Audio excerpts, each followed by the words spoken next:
Бишкекте үстүнөн 36 арыз түшкөн кыз кармалды. Кайнар ресторанга барган чиновниктерге айыппул салынабы? Депутат Instagram Кыргызстанга 1 тыйын төлөбөйт. Күйөөсү аялына кордук көрсөттү. Кайнар ресторанында бүгүн дагы массалык иш-чара болдубу? Курсан Асанов күнөөсүнүн мойнуна алган жок. Рамзан Кадыровдун жардамчысы Асоль Молдокматовага чалды.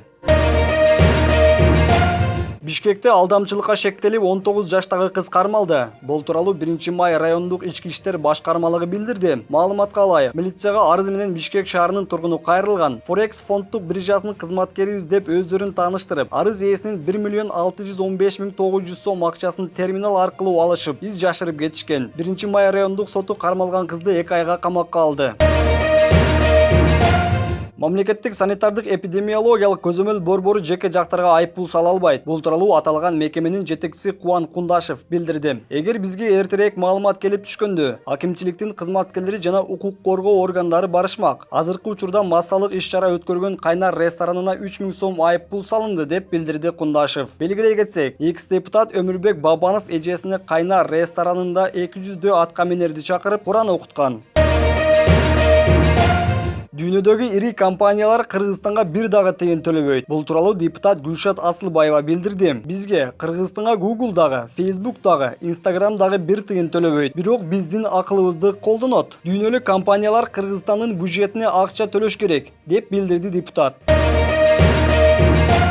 Интернет тармагына аялынын мойнуна дөңгөлөк илип, суу чачып, бетине чаап жаткан эркек кармалды. Видео боюнча ИИМ ыкчам маалымат таратты. Аялына кордук көргөзгөн күйөөсү 2020-жылдын 11-июнунда Сузак районунун ички иштер башкармалыгынын убактылуу кармоочу жайына киргизилген.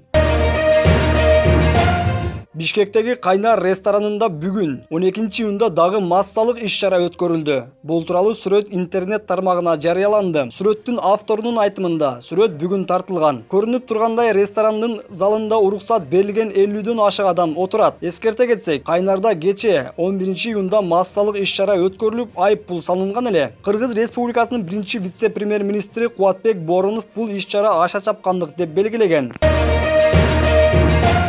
Бишкектеги 1-май райондук сотунун ИИМдин мурдагы орун басары Курсан Асановдун соттук териштирүү иши ууланууда. Териштирүүнүн башында сот Адылбек Эсенбаев айыптоо актысы менен таанышып чыккандыктарын жана канчалык чындыгы бар экендигин сурады. Курсан Асанов ага коюлуп жаткан айыптардын бирин да кошулбасын билдирди.